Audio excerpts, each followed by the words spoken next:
ಪ್ರೀತಿಸಿ ಮದುವೆಯಾದ ಬಳಿಕ ಏನಾದ್ರೊಂದು ಸಮಸ್ಯೆಗಳು ಬಂದು ಇಬ್ಬರು ದೂರವಾದ ಬಗ್ಗೆ ನಾವು ಎಷ್ಟೋ ಸಲ ಕೇಳಿದ್ದೇವೆ. ಇದಕ್ಕೆ ಹಲವಾರು ಕಾರಣಗಳಿರಬಹುದು. ಪ್ರೀತಿಸುವಾಗ ಕೆಲವರು ತಮ್ಮ ನೈಜ ಗುಣಗಳನ್ನು ಬಚ್ಚಿಟ್ಕೊಂಡು ಬೇರೆಯ ಮುಖವಾಡ ಹಾಕೊಂಡು ಪ್ರೀತಿಸಿ ಬಳಿಕ ಮದುವೆ ಆಗ್ತಾರೆ. ಮದುವೆ ಬಳಿಕ ತನ್ನ ಪತ್ನಿಯನ್ನ ಹದ್ಬಸ್ತಿನಲ್ಲಿಡಬೇಕೆಂದು ಬಯಸ್ತಾರೆ. ಕೆಲವರು ಇದರಲ್ಲಿ ಯಶಸ್ವಿಯಾದ್ರೆ ಇನ್ನೂ ಕೆಲವರ ಜೀವನವೇ ಹಾಳಾಗಿ ಹೋಗುತ್ತೆ. ಇನ್ನು ಕೆಲವರು ಮದುವೆ ಬಳಿಕ ತಮ್ಮ ಕಚೇರಿಯ ಸಮಸ್ಯೆಗಳ ಒತ್ತಡವನ್ನ ಪತ್ನಿಯ ಮೇಲೆ ರೇಗಾಡುವ ಮೂಲಕ ತೆಗೆಯುತ್ತಾರೆ. ಇಂತಹ ಪರಿಸ್ಥಿತಿ ಕೆಲವೊಂದು ಮಾನಸಿಕ ಸಮಸ್ಯೆಗೆ ಕೂಡ ಕಾರಣವಾಗಿರಬಹುದು. ನಿಮ್ಮ ಗಂಡ ಒಳ್ಳೆಯವನೇ ಅಥವಾ ಆತನನ್ನ ಸಹಿಸಲು ಅಸಾಧ್ಯವೇ, ಇದನ್ನ ಹೇಗೆ ತಿಳ್ಕೊಳ್ಳೋದು ಅನ್ನೋದನ್ನ ನಾವು ಹೇಳ್ತೀವಿ ಕೇಳಿ. ಆತನಿಗೆ ಏನಾದರೂ ಬೇಕಿದ್ರೆ ಆತ ನಿಮ್ಗೆ ಆಜ್ಞೆ ಮಾಡ್ತಿದ್ರೆ ಅದು ತಪ್ಪು. ಯಾಕಂದ್ರೆ ಒಳ್ಳೆ ಪತಿ ತನಗೆ ಬೇಕಾಗಿರೋದನ್ನ ಮನವಿ ಮಾಡ್ಕೊಳ್ತಾನೆ.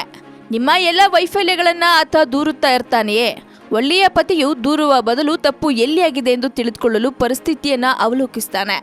ಇದ್ರ ಬಗ್ಗೆ ಏನ್ ಮಾಡಬೇಕೆಂದು ಯೋಚಿಸ್ತಾನೆ. ಇನ್ನು ಸಂಗಾತಿಯಿಂದ ಅತಿಯಾದ ನಿರೀಕ್ಷೆಗಳನ್ನ ಇಟ್ಕೊಂಡು ತಾನು ಏನು ಮಾಡದೇ ಇದ್ರೆ ಆತನನ್ನ ಸಹಿಸಿಕೊಳ್ಳುವುದು ಅಸಾಧ್ಯ. ಒಳ್ಳೆಯ ಪತಿ ವಾಸ್ತವಿಕ ಗುರಿಯನ್ನ ಇಟ್ಕೊಂಡು ತನ್ನ ಸಂಗಾತಿ ಜೊತೆ ಸೇರಿ ಅದನ್ನ ಈಡೇರಿಸಿಕೊಳ್ಳಲು ಪ್ರಯತ್ನಿಸ್ತಾನೆ. ಆತ ಅಧಿಕಾರ ಚಲಾಯಿಸಲು ಪ್ರಯತ್ನಿಸುತ್ತಿದ್ದಾನೆಯೇ ಅಥವಾ ನೀವು ಗೌರವಿಸಬೇಕೆಂದು ಬಯಸುತ್ತಾನೆಯೇ ಅಥವಾ ನಿಮ್ಮ ಶಕ್ತಿ ಏನೆಂದು ತಿಳಿಯಲು ಆತ ನಿಮಗೆ ಪ್ರೇರೇಪಣೆ ನೀಡ್ತಿದ್ದಾನೆಯೇ. ಪತಿಯಾದವನು ತನ್ನ ಸಂಗಾತಿಗೆ ಪ್ರೀತಿ ತೋರಿಸಬೇಕು, ಅಧಿಕಾರ ದರ್ಪ ತೋರಿಸುವುದಲ್ಲ.